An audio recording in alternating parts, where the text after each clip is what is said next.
Hello and welcome everyone. I am Songita and you are watching English with Songita ma'am YouTube channel. আশা করি সবাই ভালো আছো এবং সুস্থ রয়েছো। আজকে আমাদের ক্লাস টপিক কি পিওয়াইকিউ বেসড মক টেস্ট, যেটা আমরা করছিলাম এতদিন ধরে। আজকে আমাদের মক টেস্ট নাম্বার 11। এর আগে 10টা মক টেস্ট কমপ্লিট করেছি, যারা দেখোনি অবশ্যই দেখে নিও। আর আজকে টোটাল 15টা প্রশ্ন রয়েছে, তো কাউন্ট করো কতগুলো অ্যান্সার করতে পারছে, তোমার স্কোর কত হচ্ছে। ক্লাসের শেষে কমেন্ট বক্সে তোমার স্কোরটা অবশ্যই কমেন্ট করে জানিও।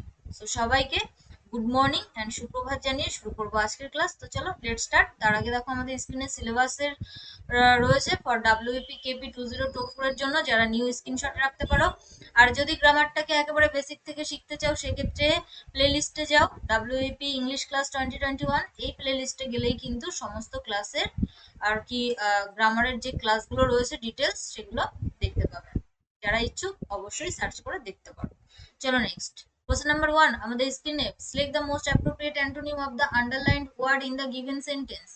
আন্ডারলাইন ওয়ার্ডের অ্যান্টোনিম খুঁজতে হবে। চলো প্রশ্ন কি আছে দেখে নিই।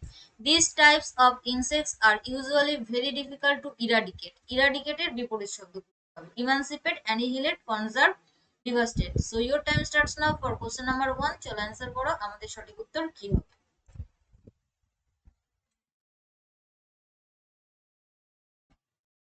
দেখো এখানে অপশন সি হয়ে যাবে আমাদের সঠিক উত্তর, কনজার্ভ। ইরাডিকেট মানে হচ্ছে কোনো কিছুকে সমূলে উৎপাটিত করা বা ধ্বংস করা, ডেস্ট্রয়। আর সংরক্ষিত করা এটা বিপরীত শব্দ, অপশন সি। ইমানসিপেট মানে কোনো কিছুকে ফ্রি করা বা মুক্ত করা। অ্যানিহিলেট মানে ধ্বংস বা ডেস্ট্রয়, এটা সিনোনিম ছিল ইরাডিকেটের। ডিভাস্টেট মানেও ধ্বংস, এটাও সিনোনিম ছিল। ঠিক আছে, এগুলো আমাদের সিনোনিম ছিল। Option A B C D বলে দিলাম। চলো নেক্সট, অপশন সি এখানে সঠিক উত্তর। পরবর্তী প্রশ্ন, fill in the blank. Your explanation was simpler dash রেখা's explanation of that then. চলো অ্যান্সার করো। তোমাদের এই যে পিওয়াইকিউ গুলো করাচ্ছি এগুলো কিন্তু সবই এসএসসি এমটিএস এর পিওয়াইকিউ। তো দেখো কত সুন্দর একটা প্রশ্ন দিয়েছে ডিগ্রি থেকে। তো এটা তুলনা বোঝালে আমরা কম্পারেটিভ ডিগ্রি ব্যবহার করি, সেখানে অ্যাডজেক্টিভ প্লাস আর তার সঙ্গে আমরা দেন এর ব্যবহার করি, THAN, তাই না? THEN নয়, THAN। অপশন ডি সঠিক উত্তর। পরবর্তী প্রশ্ন দেখে নেবো। কোশ্চেন নাম্বার 3 ইডিয়াম থেকে প্রশ্ন কি বলেছে। If you keep dodging your manager's call you will be on thin ice. On thin ice কথার অর্থ কি? In a risky situation, perform adequately, change plans, in the middle of a process, go to jail. চলো answer করো। আচ্ছা, dodging কথার অর্থ হলো লুকোচুরি।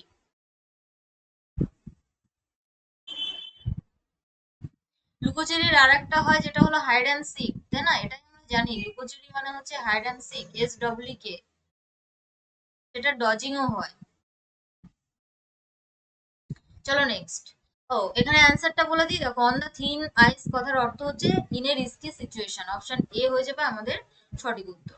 পরবর্তী প্রশ্ন, 4 অনওয়ার্ড সাবস্টিটিউশন থেকে প্রশ্ন কি বলেছে। Climb or move with difficulty or a lot of effort, typically using one's hands and feet. Pedagogy, clamber, walk, retreat. চলো অ্যান্সার করো।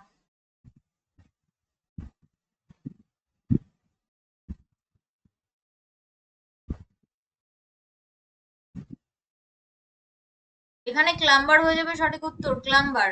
ক্লাইম মানে কোথাও চড়া বা মুভ করা, difficulty or a lot of এফোর্টের সাথে, typically using on hands and feet. ঠিক আছে, কোয়াক মানে হাঁসের ডাক বা হাতুড়ে ডাক্তার হয়। প্যাডাগজি শিক্ষাবিদ, আর রিট্রিট মানে প্রত্যাবর্তন, ফিরে আসা, এরকম কিছু। চলো নেক্সট।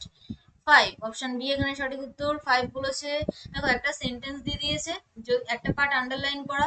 যদি মনে হয় ভুল আছে তাহলে সঠিক উত্তরটা নেবে অপশন থেকে, আর যদি মনে হয় ভুল নেই তাহলে অ্যান্সার করতে হবে নো ইমপ্রুভমেন্ট। তো কোশ্চেন কি আছে চলো পড়ে নি। The probable side effects of this medication include burning and itching. Include burning and itching এর নিচে দাগ।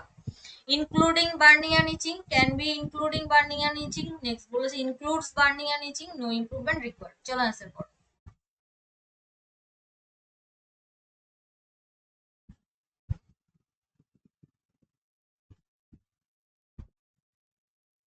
আচ্ছা, এখানে নো সাবস্টিটিউশন রিকোয়ার্ড হয়ে যাবে আমাদের সঠিক উত্তর, বা নো ইমপ্রুভমেন্ট রিকোয়ার্ড। কোনো মানে যে সেন্টেন্সটা আছে সেটাই ঠিকঠাক আছে।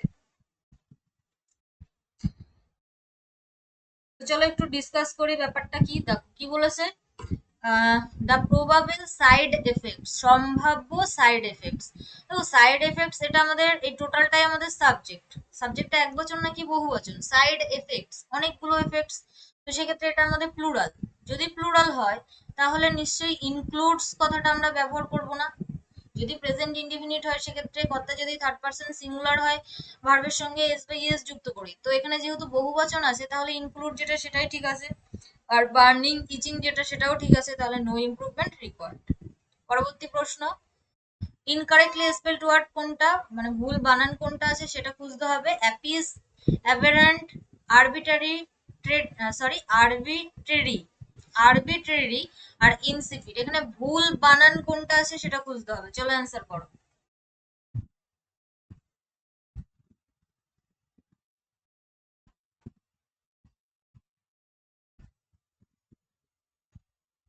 আচ্ছা, এখানে অপশন ডি হয়ে যাবে সঠিক উত্তর, ইনসিপিড। অ্যাকচুয়ালি ইনসিপিড বানান INSIPID, এটাই হয় ইনসিপিড।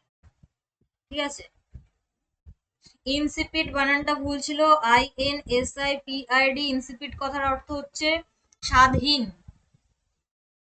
টেস্টলেস। পরবর্তী প্রশ্ন 7, শূন্যস্থান পূরণ থেকে। Today your presentation was dash better than Shahbaz presentation, more, many, most, much. চলো অ্যান্সার করো।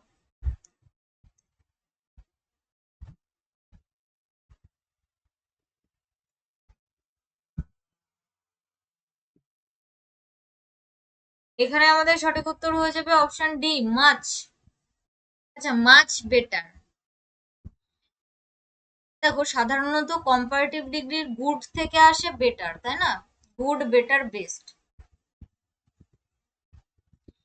এটা হচ্ছে আমাদের কম্পারেটিভ ডিগ্রি। কম্পারেটিভ ডিগ্রির আগে এক সিলেবালের বেশি হলে, এক সিলেবাল বিশিষ্ট হলে সেক্ষেত্রে ইয়ার যুক্ত করি আমরা, আর অ্যাডজেক্টিভের সঙ্গে কম্পারেটিভ ডিগ্রিটা করি, তাই না? আর যদি এক সিলেবালের বেশি হয় মানে বিউটিফুল বা এরকম জাতীয়, ইন্টেলিজেন্ট, সেক্ষেত্রে আমরা মোর কথাটা ব্যবহার করি। তো তোমাদের অনেকের মনে হতে পারে যে কম্পারেটিভ ডিগ্রি রয়েছে, দেন রয়েছে, তাহলে মোর বেটার হতে পারে। কিন্তু দেখো এক সিলেবালের জন্য আমরা মোর কথাটা ব্যবহার করি না। আর এখানে মাঝ বেটারটাই বেস্ট, মানে বেশি বোঝাতে আমরা মাঝ ব্যবহার করি প্রেজেন্টেশন। তো এখানে অপশন ডি সঠিক উত্তর। মোরটা কেন অ্যান্সার নিলাম না আশা করি বুঝতে পেরেছো। এক সিলেবল হলে সেখানে আমরা মোর কথাটা লিখি না। ঠিক আছে, এক সিলেবল বিশিষ্ট হলে, একের বেশি, যেমনটা আমি তোমাদেরকে বিউটিফুল বললাম। দেখো বিউটিফুল যখন উচ্চারণ করি, বিউটিফুল, এটা 3 সিলেবল বিশিষ্ট ওয়ার্ড। তো এই একের বেশি সিলেবল হলে সেক্ষেত্রে আমরা কম্পারেটিভ করতে মোর কথাটা ব্যবহার করি। কিন্তু বেটার, এটা তো গুড থেকে এসছে, বেটার এটাই কম্পারেটিভ ডিগ্রি ছিল, তাহলে সেক্ষেত্রে মোর হবে না, মাছ হবে আমাদের এখানে সঠিক উত্তর। Are many R much countable হলে, অনেক বোঝাতে আমরা কাউন্টেবল নাউন হলে মেনি ব্যবহার করি, আনকাউন্টেবল নাউন হলে মাছ ব্যবহার করি। তো প্রেজেন্টেশন যেটা সেটা আমরা গুনতে পারি না, তাহলে বেশি বোঝাতে মাছ। নেক্সট, 8, এরর থেকে প্রশ্ন, my teacher said to me that all that glitters were not gold. Glitters were not gold এখানে ভুল, my teacher said to me that, no error, all that. চলো অ্যান্সার করো। তো এটা সে একটা প্রভাব থেকে প্রশ্ন দিয়েছে, প্রবাদ বাক্য। All that glitters is not gold, এটাই তো আমরা বলে থাকি সাধারণত। প্রভাব যেগুলো সেগুলো প্রেজেন্ট ইনডিফিনিট টেন্সে হয় বেশিরভাগটাই। তাহলে এখানে অপশন এ তে ভুল ছিল। পরবর্তী প্রশ্ন 9, শূন্যস্থান পূরণ থেকে। His autobiography will be one of the most dash awaited books, eagerly, deeply, badly, slowly. চলো অ্যান্সার করো। অ্যাওয়েটেড মানে যেটা আমরা আহ আগ্রহের সঙ্গে অপেক্ষা করি, তাই না? অ্যাওয়েটেড মানে অপেক্ষা করা। তো এখানে ইগারলি হয়ে যাবে সঠিক উত্তর। ইগারলি মানে হচ্ছে আগ্রহ সহকারে অপেক্ষা করা। অপশন এ সঠিক উত্তর। আচ্ছা, কে আমাকে বলবে ডেফটলি কথার অর্থ কি? ডেফটলি, ডেফটলি মানে হচ্ছে ভালোভাবে, মানে কি বলবো, পরিষ্কার পরিচ্ছন্ন ভাবে, এরকম বলতে পারি। নিটলি, এটার সিনোনিম যদি জানতে চাও তাহলে আমি বলতে পারি নিটলি, পরিষ্কার পরিচ্ছন্ন ভাবে। এটা নয়, অপশন এ সঠিক উত্তর। পরবর্তী প্রশ্ন 10, দেখো একটা পার্ট আন্ডারলাইন করা রয়েছে, যদি মনে হয় ভুল আছে সঠিক উত্তরটা নেবে, আর যদি মনে হয় ভুল নেই নো ইমপ্রুভমেন্ট রিকোয়ার্ড। কোশ্চেন কি আছে চলো পড়ে নি। Thank you all for coming so earlier at the morning, no improvement required, early in the morning, the early in a, earliest on the. চলো অ্যান্সার করো। Thank you all for coming so earlier. দেখো in the morning এটাই তো আমরা ব্যবহার করে থাকি, morning এর আগে অ্যাট ব্যবহার করি না। At noon, at night, at noon, at night, এই দুটোর আগে আমরা অ্যাট ব্যবহার করি। আর দি থাকলে তার আগে সবসময় ইন হয়, ইন দ্য নাইট বা ইন দ্য নুন, ইন দ্য ইভিনিং এরকমই বলে থাকি। দি যদি থাকে তাহলে ইন ব্যবহার করি। এটা আর্টিকেলের একটা নিয়ম আছে, আর্টিকেল প্রিপোজিশন থেকে, ঠিক আছে? তো এটা মনে রাখবে যে আর্লি ইন দ্য মর্নিং এটাই আমরা ব্যবহার করে থাকি। চলো নেক্সট। আবারও সেম টাইপের question. The playground was large than I had imagined and in cleaning it my back began to ache. Ache মানে যন্ত্রণা হওয়া, হেডেক, এরকম আমরা বলে থাকি মাথার যন্ত্রণা। তো এক মানে হচ্ছে পেইন বা যন্ত্রণা। তো এখানে আন্ডারলাইন করা রয়েছে লার্জ দেন আই হ্যাড, এটার মানে ইমপ্রুভমেন্ট কি হবে? Larger than I had, no substitution required, largest to what I have, large than I have. চলো অ্যান্সার করো।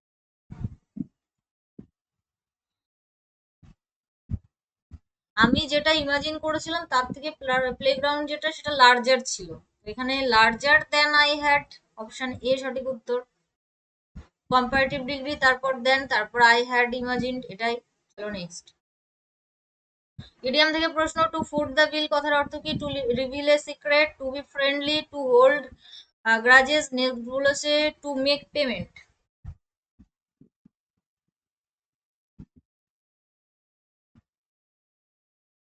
এখানে আমাদের সঠিক উত্তর হয়ে যাবে option D, to make payment. To fit, sorry, to foot the bill কথার অর্থ হচ্ছে কোনো পেমেন্টকে মেক করা বা পেমেন্টটাকে দেওয়া। পরবর্তী প্রশ্ন, সেম টাইপের প্রশ্ন, মানে ওই ইমপ্রুভমেন্ট আন্ডারলাইন করা রয়েছে যে সেটাকে ইমপ্রুভ করতে হবে। যদি মনে হয় ভুল নেই, নো ইমপ্রুভমেন্ট রিকোয়ার্ড।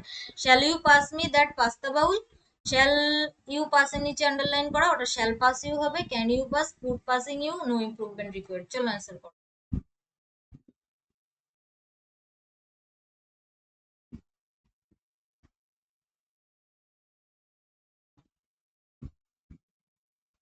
এখানে আমাদের অ্যান্সার হবে option B, can you, can you pass. দেখো এইরকম, মানে তুমি কি আমাকে পাস্তা বাউলটা দিতে পারো, তো এরকম কিছু বোঝাতে আমরা শ্যাল ব্যবহার করি না। আর শ্যাল তো সাধারণত আই আর উই এর পরে শ্যাল ব্যবহৃত হয়, তাই না? তো এখানে এটা হচ্ছে না, অপশন বি আমাদের সঠিক উত্তর, can you pass. Next question 14, grammatical error কোথায় আছে খুঁজতে হবে। He had began to dig diligent along the low tide line and had capture to clams. Capture to clams এখানে ভুল, to low tide line and had এখানে ভুল, diligent along the, he had began to dig. চলো answer করো।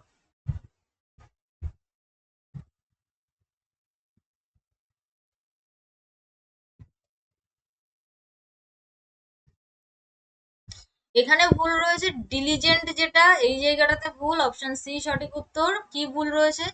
দেখো সে শুরু করেছিল ডিগ মানে খনন করা, তাই না, খুঁড়তে, ডিলিজেন্টলি মানে কঠোর পরিশ্রম বা পরিশ্রম দিয়ে।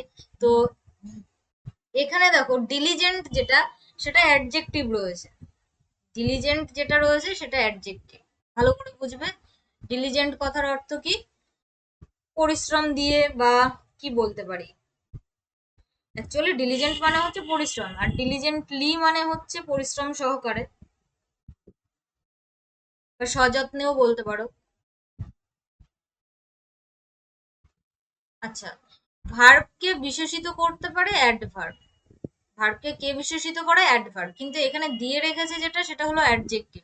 অ্যাডজেক্টিভ কাকে বিশেষিত করে? নাউনকে বিশেষিত করে। নাউনের আগে সাধারণত অ্যাডজেক্টিভ বসে, নাউনের আগে সাধারণত অ্যাডজেক্টিভ বসে। এখানে ভার্বকে বিশেষিত করবে অ্যাডভার্ব, তাহলে অ্যাডজেক্টিভকে কেন বসাবো? ডিলিজেন্টলি কথাটা আমাদেরকে ব্যবহার করতে হবে। কিভাবে খনন করছিল? সযত্নে বা পরিশ্রম সহকারে। তাহলে ওখানে প্রয়োজন আমাদের অ্যাডভার্ব, তাহলে হয়ে যাবে ডিলিজেন্টলি। পরবর্তী প্রশ্ন 15, শূন্যস্থান পূরণ থেকে প্রশ্ন। I dash your remaining project if you get groceries for me from the market, would do, will have done, would have done. চলো অ্যান্সার করো।